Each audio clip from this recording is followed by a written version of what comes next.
AI adoption in hospitality doesn't fail because of technology. It fails because nobody in the room is allowed to say out loud that they're afraid it's replacing their judgment. That's not my line. Three founders working at the intersection of AI and hotel people operations said something similar at the Cornell HR and Hospitality Conference earlier this year. They said the heart of every AI conversation they were having with hospitality HR leaders wasn't really about technology. It wasn't about algorithms or dashboards or vendor demos. It was about trust, judgment, and time. I've been thinking a lot about this because it names something that most AI rollout frameworks miss. The measurement systems we have built for AI adoption, things like engagement surveys, adoption rates, and productivity metrics, are all lagging indicators. They tell you where trust already was, but they don't tell you where it's going. But something in the leader does. I'm Dr. RB, president of Influence. For more than 20 years, my team and I have worked with executives and people leaders navigating organizational change. And what I want to talk about today is the dimension of AI leadership that we almost never name directly. The felt sense, the organization intelligence that lives in the leader's body before it ever shows up in a spreadsheet. So let me start with a number. 87%. 87% of executives are using AI at work. Yes, that's kind of high. I thought it was lower too. 27% of employees also are using AI. That's a big spread. According to research from SHRM's State of AI in HR in 2026 report, 46% of employees are worried about long-term impact of AI on their job security. And I know we've been hearing this for a little bit over a couple years now. When you look at that gap, 87 on one side, which are the executives using the AI, and 27% on the other, you might be tempted to read this as a communication problem. People just need better information about AI, or they need more training or more demos, a stronger change management program. Maybe that's what you're thinking. I don't think it's a communication problem. I think it's a trust problem. And I think people leaders in hospitality and travel know that their bodies before they can fully articulate it. Now, granted, it's not only tied to HR leaders in hospitality or hotel. This is where I'm starting from. So here is what I mean exactly. I've worked with people leaders at cruise lines, at hotel groups, at airlines, and when I ask them what the early signs of trust erosion look like during an AI rollout, they don't give me a survey data. They actually describe things they noticed in rooms. The GM of a cruise line HR team told me that she knew something was off with their AI scheduling system 3 months before the first formal complaint even arrived. She said the energy in the team meetings had changed. People were answering questions more carefully. They were less likely to push back on each other.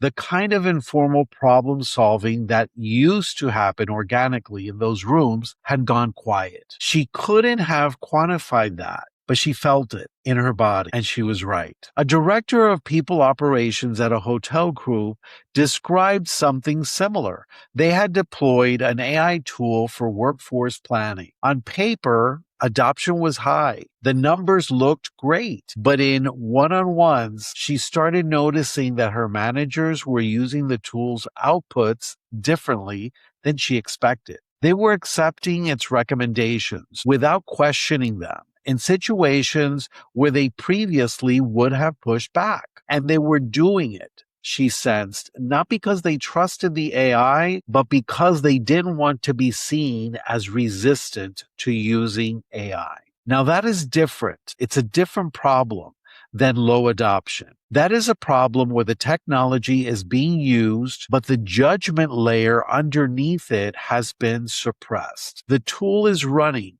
The people are quieter, and the leader's body picked it up before any dashboard ever did. This is what I mean by the body knows. So let me be a little more precise about what this isn't. This is not mysticism. It's not instinct as an excuse for avoiding data. The body signals in a leadership context are not random. They are a pattern recognition running faster than conscious analysis. And you have been in thousands of meetings. You have read thousands of rooms.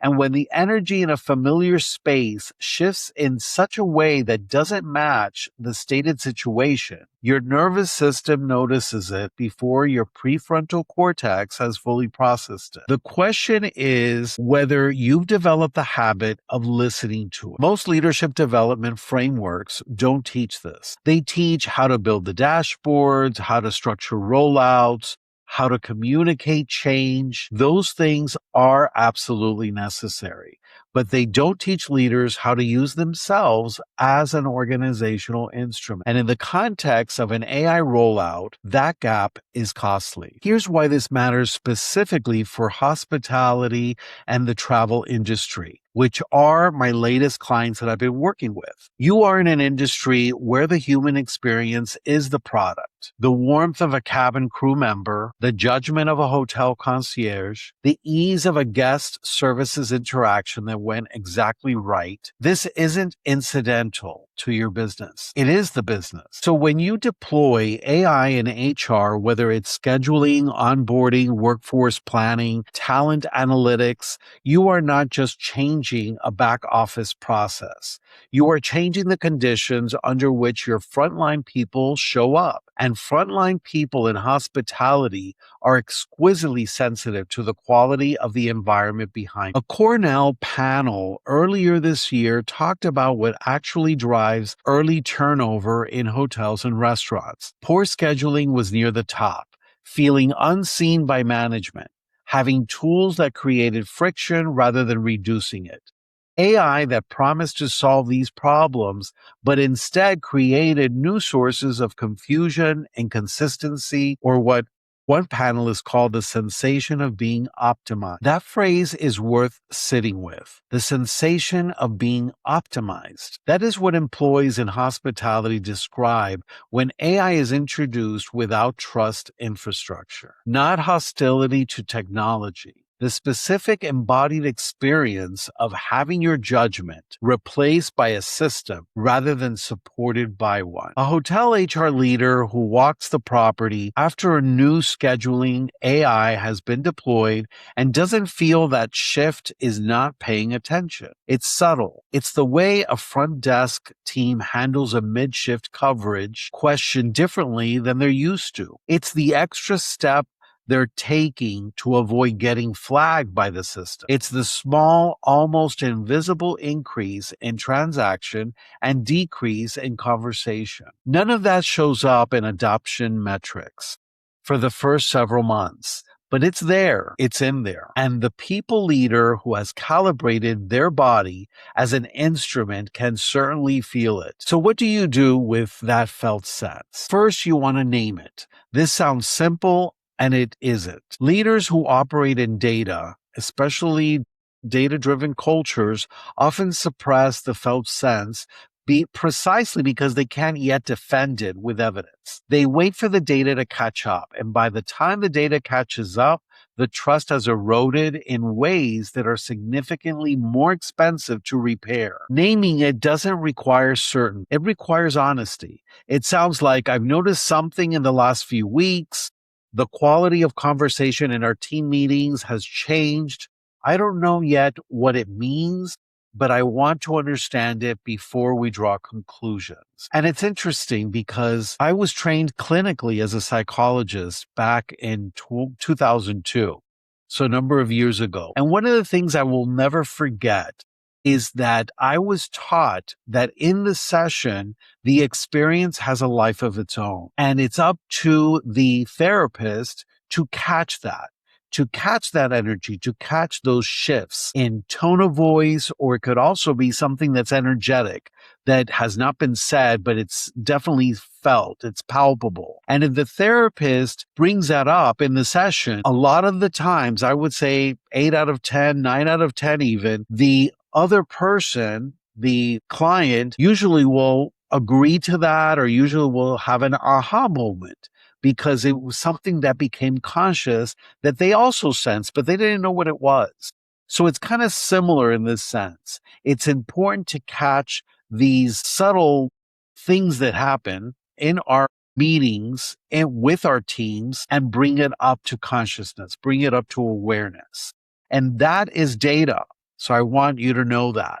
A lot of the times we think data is just numbers. So that sentence is evidence of organizational intelligence, not a lack of it. Second, I want you to follow the thread. What specifically have you noticed? Is it in a particular team, a particular location, a particular demographic of employees? AI rollouts in large hospitality organizations rarely affect everyone equally. The night shift crew of a hotel and the day shift have different relationships to AI scheduling tools. The tenured crew of a cruise ship and the seasonal hires have different anxiety patterns around AI workforce planning. Your felt sense often points toward a specific where. Follow it there. And the third thing, ask the question your metrics will not ask. When you go back to the room where you felt the shift, ask a genuinely open question, not how's the rollout going? That question answers itself. Ask something like, if I could change one thing about how we've introduced this, what would you want me to change? That question does two things. It signals that the implementation is still malleable, which reduces the defensiveness that suppresses honest feedback. And it invites the person or the team to locate the discomfort specific, which is more useful than a general sentiment score. So I want to be direct about something that this approach requires. It requires credibility. You cannot walk into a team that doesn't trust you as a people leader and ask that question and expect to get an honest answer. The trust in the process depends on the trust in the person asking. And the trust in the person asking is built before the AI conversation even starts. In ordinary work, seeing people naming what you observe and following through on what you hear is important. This is why I think the psychological safety dimension of AI adoption is not a communication strategy. It's not a workshop you run at the start of a rollout. It is the accumulated result of how you have led over time. And it is something a people leader either has or doesn't have going into this moment. For those of you who are midway through a rollout and realizing that the trust infrastructure may not have been built before the technology arrived, the question is not whether it's too late. It's what the minimum credible action looks like right now. In hospitality, that often looks like slowing down in a specific place, not pulling back the technology, slowing down the conversation around it, creating a deliberate moment in a team meeting, in a one-on-one, in a crew briefing, where the implicit question, is this going to hurt us, gets asked out loud and answered honestly. That act of making the unspoken question speakable is not soft leadership. It is the precise mechanism by which trust infrastructure gets repaired under conditions of change. It's so important. The people on your team already know whether they trust the process. Your job is to find out what they know and to do something useful with it before the data catches up. Again, the data lags behind. That is what the body knows, and that is what it's asking you to act on. So if you're in the middle of a rollout right now, and you want a second read on where trust is most at risk in your organization, I have put together a very short, no-pitch way to check, a free 20-minute phone call with me, and I call it the AI Trust Readiness Conversation. The link is below in the description. It's no obligation, just a real conversation about what your rollout actually looks like from the outside, and I will give you my honest feedback. At Influence, this kind of work is at the center of how we support people leaders and HR executives through organizational change, especially now with AI. If you want more information like this, there's also a newsletter, EQ Executive, which is on LinkedIn, and I'll have that link below as well in the description. And if this landed for you, please subscribe and share with a people leader in the middle of a rollout themselves, or leave a comment. It helps us reach the people who need it the most. So until then, this is Dr. Arby with Influence, and let's connect and let's get ready to tackle these AI issues.